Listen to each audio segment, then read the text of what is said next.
He's always been the font of knowledge about the university. So I will go to him and ask him about what are these rules, what are these regulations, what are the Board of Regents guidelines, and things of that sort that no one else knows without calling central administration. I came in '83. My lab was right next to his. We spent many, many hours together talking about stem cells and our science and everything. We both also had a very common interest in the development of the thymus. I think the difference was that his model was a mouse and my model was a frog.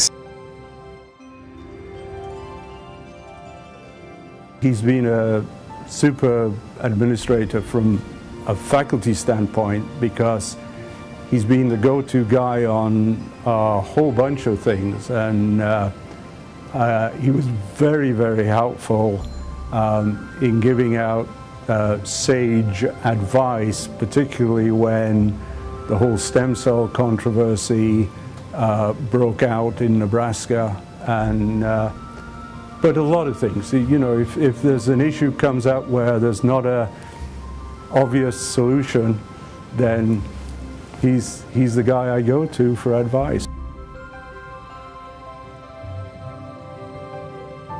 He's one of the few individuals who really understand the importance of building design to the eventual functioning of whatever campus activity will be housed in the building, whether it be research or education or clinical care. And he also kind of enjoys it. We have worked since then on both the Durham Research Centers 1 and 2 and the Sorrell Center and the College of Public Health.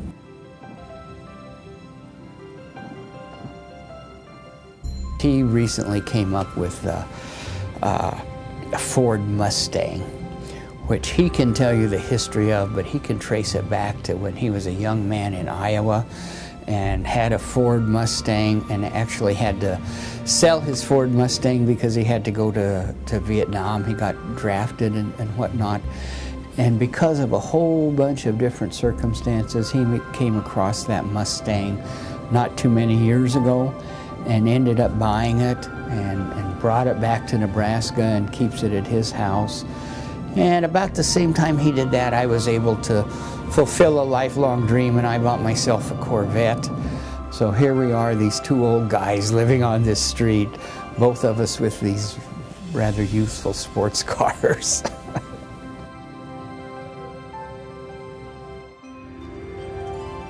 Now, he knows everybody, he knows everything that's going on, and to him it's just part of the ambience.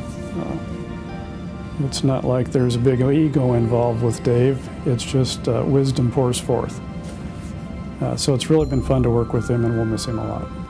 I respect him a great deal. There's no question about it. In my interactions with him over the years he is unquestionably one of the best citizens I've ever known in the academy. He's done a lot of community service as well, which I admire. I don't know quite how he finds all the time to do that. And then he and his wife seem to have a penchant for visiting Ecuador and building houses and things like that. He's been a very loyal, dedicated, energetic, very bright member of our faculty and our staff.